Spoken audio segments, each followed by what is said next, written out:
Bienvenidos.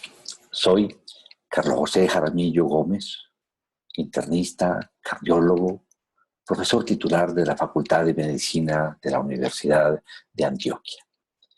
El objetivo de este video es que puedan entender cómo se generan las arritmias cardíacas.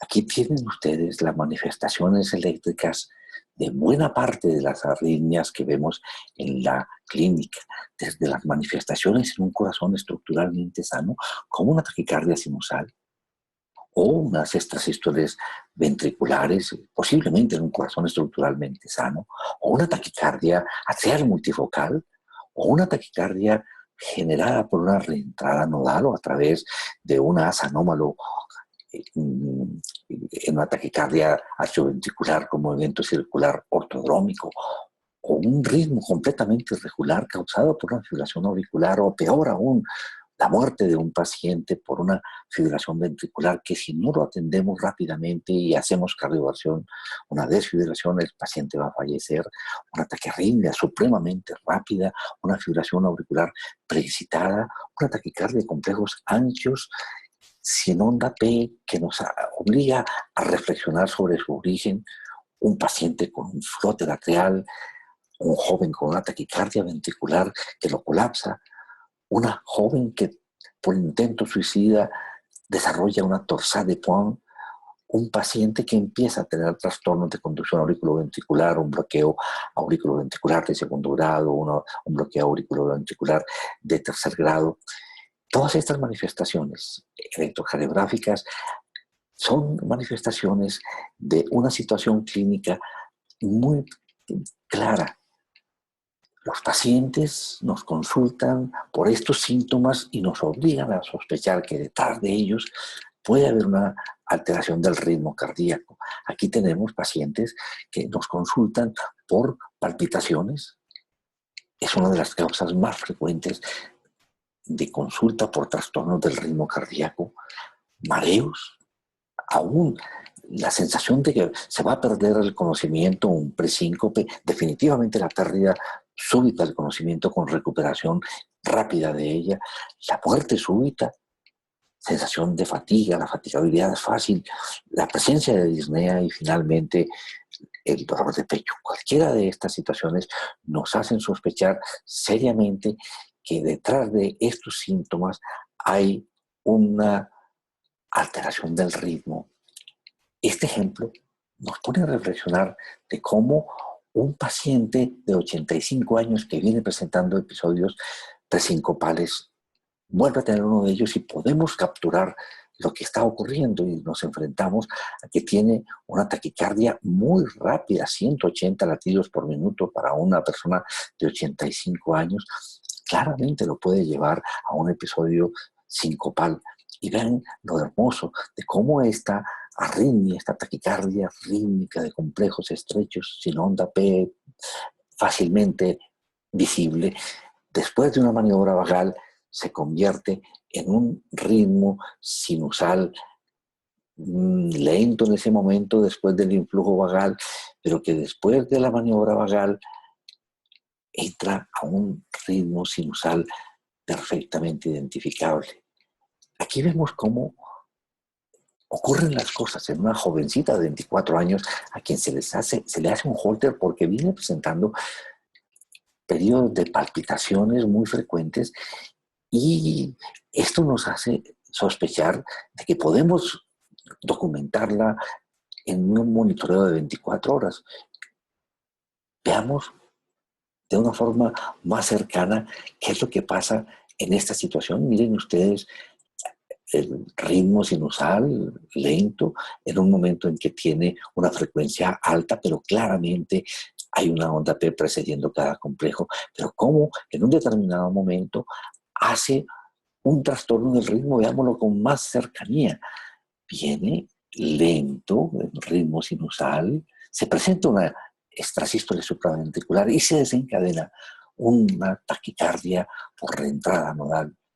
Pam, pam, pam, pam, pam, pam, pam, pam, pam, pam, pam. Se mantiene así varios segundos y como espontáneamente vuelve otra vez a aparecer la onda P. Y peor aún, Este es un maestro que hace una pérdida de conocimiento al frente de sus alumnos, es llevado al hospital y se encuentra esta terrible taquicardia de casi 300 por minuto, completamente rítmica de complejos anchos, que obviamente llega el paciente inconsciente y al identificar esto logra llevarse a un ritmo sinusal todavía con ectopias ventriculares después de una desfibrilación que hace que este hombre se aborte, una muerte súbita. Todas estas situaciones nos hacen apasionante el problema de las arritmias y poder entender por qué se generan. Este artículo muy didáctico se lo recomiendo. Ha aparecido en la revista española de cardiología, nos da elementos para entender cómo se generan las arritmias en el corazón. Hay que recordar que las células cardíacas o cardiomiocitos son células altamente especializadas que se encargan tanto de la conducción de los impulsos eléctricos como de la contracción mecánica del corazón. Dan esas dos funciones, conducción de los impulsos eléctricos y contracción mecánica. Por fortuna, algunos miocitos muestran automaticidad, son capaces de generar electricidad, la cual se define como la capacidad de esas células cardíacas de sufrir una despolarización en la fase diastólica de manera espontánea e iniciar un impulso eléctrico, por supuesto, en ausencia de estímulos externos. Esto nos permite recordar lo que ya sabemos de la estructura cardíaca, de cómo tenemos zonas que son capaces de generar automaticidad, que tienen, como el nodo sinusal, un potencial de acción con una pendiente, la fase 4, que lleva a que automáticamente se genere electricidad. Luego los tejidos auriculares que tienen tanto la posibilidad de conducción y automaticidad, pero mucho más específicamente el nodo AB, que tiene esa posibilidad de conducción cuando está sometido al influjo del nodo sinusal, porque tiene una capacidad de automatismo mayor que él, y al mismo tiempo su conducción es también tiene la capacidad, vean ustedes la forma como tiene la fase 4 de despolarización automática, de generar un impulso eléctrico cuando falta el impulso eléctrico del nodo AB, y luego el sistema de conducción del GIS, el tronco del GIS, la rama derecha, la rama izquierda del GIS hasta que llega al Purkinje, la forma como se despolarizan tanto el Purkinje como las células miocárdicas, y esta comparación en la hermosa lámina de Netter de cómo estos potenciales de acción ocurren en el tiempo y van generando el trazado electrocardiográfico que nos permite entender lo que ocurre con la actividad eléctrica del corazón. Entonces, a partir de aquí, tenemos varias cosas para identificar. Recordemos cómo se genera el estímulo eléctrico. Entonces, en el nodo sinusal, recuerden el tipo de despolarización de potencial de acción que se genera. Esa fase 4 dependiente rápida, esencial para el automatismo ventricular, luego el potencial de acción de las células de la aurícula derecha e izquierda, luego el potencial de acción del nodo aurículo-ventricular, luego el potencial de acción del Purkinje y el potencial de acción de las células musculares, ¿vale? Entonces, ¿cómo se generan las arritmias? Hay dos posibilidades de génesis de las arritmias. Entonces, una de ellas es el trastorno en la formación del impulso. Dos aspectos que explican las alteraciones del ritmo cardíaco por formación del impulso. Alteraciones en el automatismo y lo que se denomina actividad desencadenada.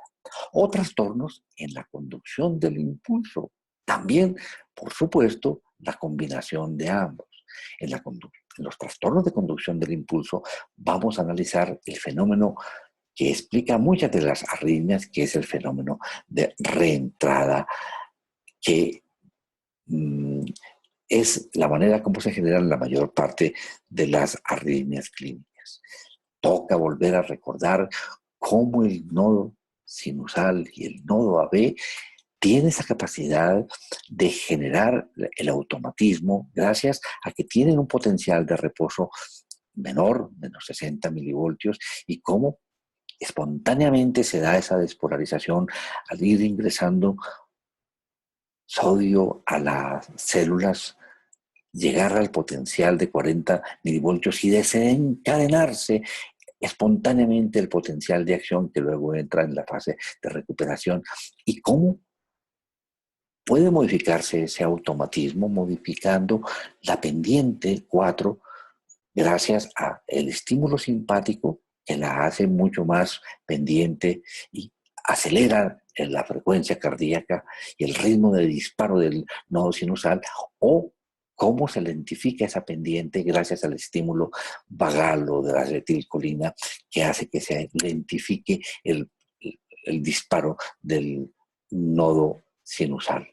Estas fotografías son muy lindas del libro de Martin Dahle, cómo nos muestra aquí el potencial de acción ya del miocardiocito que se encarga de la contracción, de cómo rápidamente de un potencial mucho más negativo de menos 90 voltios, al llegarse al potencial umbral, entra bruscamente el sodio y origina la despolarización ventricular, que es precisamente el que corresponde al QRS, y luego empieza la fase de repolarización, esa fase 1 rápida, para luego el plató, que es la fase 2, luego la fase 3, que corresponde, como ven ustedes, el plató al segmento ST, y la fase 3 a la onda T, para luego llegar otra vez al nivel básico de repolarización basal dado por el segmento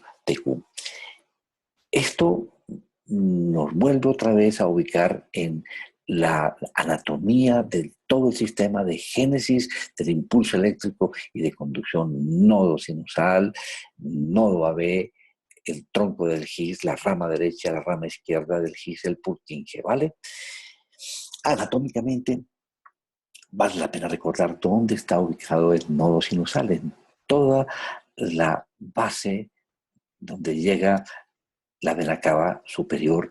Es un sitio muy pequeñito, pero bien identificable, con unas células pálidas que son precisamente capaces de generar esos impulsos eléctricos. Y aquí nos representa muy bien cómo en esa zona del nodo sinusal, gracias a la despolarización automática, se genera el estímulo eléctrico que es transmitido luego a los cardiomiocitos a través de estos discos intercalados o las uniones gap, y ya genera la despolarización propia del cardiomiocito y luego la contracción, en este caso auricular. Viene la ubicación del nodo AB, es muy cerca de la tricúspide. Ese punto, que luego vamos a analizarlo cuidadosamente, es supremamente importante. Esta es una de las imágenes más ilustrativas de un punto crítico en la génesis de arritmias. Ubiquémonos anatómicamente. Vean aquí el esqueleto fibroso del corazón.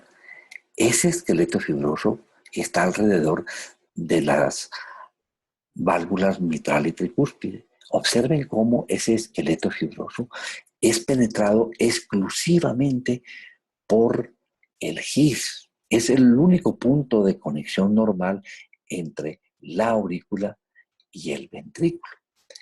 Ese es el punto de conexión. Y vean lo lindo de cómo es ese sistema de conducción. Los haces que vienen desde la aurícula trayendo el estímulo eléctrico generado del nodo sinusal, cómo al nodo AB se llegan con áreas que tienen diferentes características en su despolarización y repolarización. Una zona lenta que está cerca de la tricúspide, una zona rápida de despolarización rápida, de recuperación más lenta, una zona de despolarización rápida y una repolarización rápida.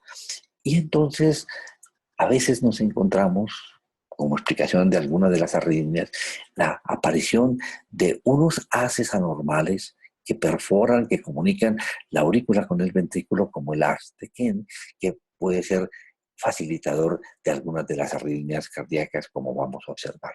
Esta imagen nos ayuda a entender mucho de lo que son las arritmias que se generan en el nodo AB, que son muy interesantes. Ahora, el nodo AB tiene una condición que hace que se facilite la contracción de la aurícula izquierda, se demore un poco la conducción a través del nodo AB y luego pasa el estímulo al ventrículo y entonces secuencialmente puede hacerse la contracción. Vean qué lindo. El estímulo llega al nodo AB y el nodo AB tiene esta zona que llamamos zona del tejido de unión, que tiene esas propiedades automáticas. Pero luego en la zona nodal hay una zona que solamente tiene posibilidades de una conducción lenta, decremental, para volver otra vez a encontrar la zona del GIS. Esta zona que detiene momentáneamente la transmisión del impulso a través del nodo AB es supremamente importante para tener esa contracción secuencial de aurícula y de ventrículo.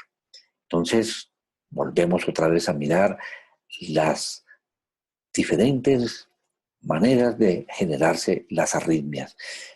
Automatismo anormal, actividad desencadenada y reentrada. ¿Qué es la actividad desencadenada? Es el que la membrana presenta oscilaciones en el periodo en el que está haciendo la recuperación. En las fases iniciales, la fase 2, 3, si se hace esa situación de oscilación en la membrana, puede llegar nuevamente a un nivel de umbral y despolarizarse y seguirse despolarizando. Arritmias originadas en esta fase 2, 3 de la repolarización se denominan postpotenciales precoces. Y cuando esa situación se da cuando se ha logrado la repolarización completa, se denominan postpotenciales tardíos. Y ahora vamos a trabajarle a aquella situación que origina una de las arritmias más importantes en la clínica, que es el fenómeno de reentrada. Miremos este esquema que nos presenta la revista española de cardiología. ¿Qué es lo que pasa en el nodo AB? Ya lo estábamos anotando. Estamos frente a un paciente que tiene un ritmo sinusal. Llega el estímulo al nodo AB. El nodo AB tiene una zona que se despolariza lentamente, pero que se repolariza rápidamente, que es la que está cerca de la válvula tricúspide, y una zona que se despolariza rápidamente, pero que tiene una repolarización lenta. Entonces, si llega el estímulo al nodo AB, miren lo que pasa. Llega el estímulo, avanza lentamente por la zona lenta, avanza rápidamente por la zona rápida. Como vemos, va librecito y se dirige al ventrículo, despolariza el ventrículo, y el estímulo que viene por la zona lenta, cuando llega a esta zona, encuentra esto en un periodo refractario y aquí termina. La reentrada se da en esta circunstancia. Miren lo que nos muestra este grabado. Aquí tenemos un ritmo normal, pero aparece una ectopia supraventricular y al llegar a esta ectopia supraventricular prematuramente al nodo AB, encuentra que la zona lenta está excitable, pero la zona rápida todavía está en un periodo refractario y entonces aquí se bloquea el estímulo mientras va bajando por la zona lenta. Avanza y despolariza el ventrículo, pero ha dado oportunidad para que la zona rápida esté ya en un periodo excitable, pero ya la excitación va a hacerse de la parte de abajo hacia arriba y fácilmente esto origina una despolarización auricular que llamamos un eco auricular, o se da este fenómeno tan interesante en el cual encuentra ya la zona lenta en periodo excitable y empieza a dar un movimiento circular que por cada movimiento despolariza aurícula y ventrículo.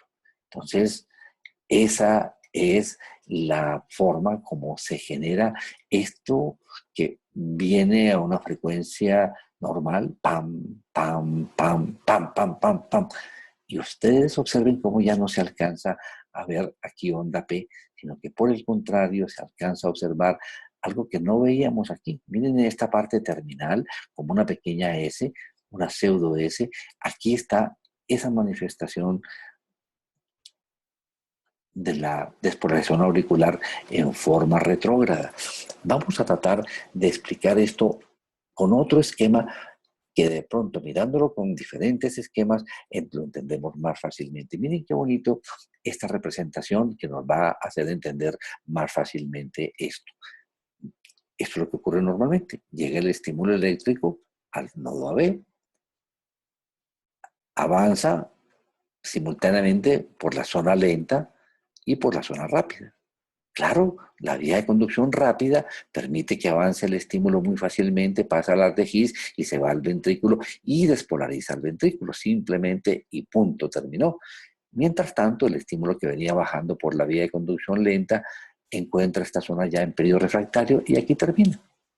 Pero si llega un estímulo adelantado, una ectopia supraventricular, llega antes de tiempo, encuentra que ya se despolarizó la zona lenta, pero la zona rápida está en un periodo refractario. Entonces el estímulo baja por la zona lenta, lentamente, y va y despolariza el ventrículo. Afortunadamente, el nodo tiene esta zona rápida que ya permite que esta zona esté excitable, pero la excitación se hace de abajo hacia arriba y si encuentra otra vez en periodo ya excitable la zona lenta, se genera este movimiento circular y nuevamente por cada movimiento circular hay una despolarización auricular y una ventricular. Miren, esto mucho más fino, mostrándoles ahora sí por qué ocurre esto. Tenemos dos zonas que tienen unas despolarizaciones diferentes y unas repolarizaciones diferentes. Llega un estímulo temprano, prematuro, encuentra que en esta zona el potencial de acción, vean ustedes que es de menor duración comparado con el que está en la zona del frente. Encuentra la zona lenta en un periodo excitable, ya pasó el periodo refractario, mientras que cuando se está despolarizando simultáneamente, la zona de conducción rápida está en un periodo refractario, porque es la condición de este tejido que está al lado uno de otro con condiciones eléctricas muy distintas. Entonces, cuando el estímulo llega a esta zona, ya ha pasado el periodo refractario y puede estimular de forma retrógrada el haz rápido. Esta es la forma como se generan buena parte de las arritmias clínicas. Vamos a hacer un repaso rápidamente de cómo se generan estas arritmias, que esto nos va a permitir entender mucho más claramente muchas cositas de esto. Vean ustedes cómo tenemos todas estas arritmias que vemos aquí. Un paciente puede tener un aumento del automatismo a nivel del nodo sinusal y originar una taquicardia sinusal. O ese paciente puede tener un foquito en la aurícula que se estimule dentro de un ritmo sinusal y origina una extrasístole supraventricular. O ser la situación tan compleja que de un punto específico de la aurícula asume el automatismo, frena el automatismo del nodo sinusal y genera esta arritmia donde vemos ondas P negativas típicas de una taquicardia atrial unifocal. O se generan en la aurícula izquierda múltiples sitios de despolarización. Miremoslo cómo sería esto. Sería como que en múltiples sitios de la aurícula fuese originándose por micro reentradas, un fenómeno muy interesante que luego lo vamos a discutir y que genera estas manifestaciones electrocardiográficas de un RR completamente variable y una línea de base completamente irregular, que es característico de la fibración auricular, o cómo los ventrículos pueden generarse puntos específicos en el ventrículo que son capaces de causar estas ectopias, o ya por una reentrada o un trastorno de automatismo llevar a taquicardias ventriculares, o si hay unos postpotenciales causados por trastornos del QT, un QT prolongado, llevar a esta taquicardia tan irregular que es una torsada de Points. O finalmente, si se hace una gran macro reentrada en la aurícula derecha, llevar a este flóter auricular. Y si se da un fenómeno de movimiento de reentrada en el nodo AB, dar esta manifestación de taquicardia por reentrada nodal. Y si el problema ahora es de que no se genera el estímulo por las células que automáticamente son capaces de generarlo, o hay alteraciones en la transmisión del impulso eléctrico, dar estas manifestaciones de bradiarritmias. Esto es una mirada rápida de cómo se generan las arritmias más importantes en la clínica. Hasta pronto.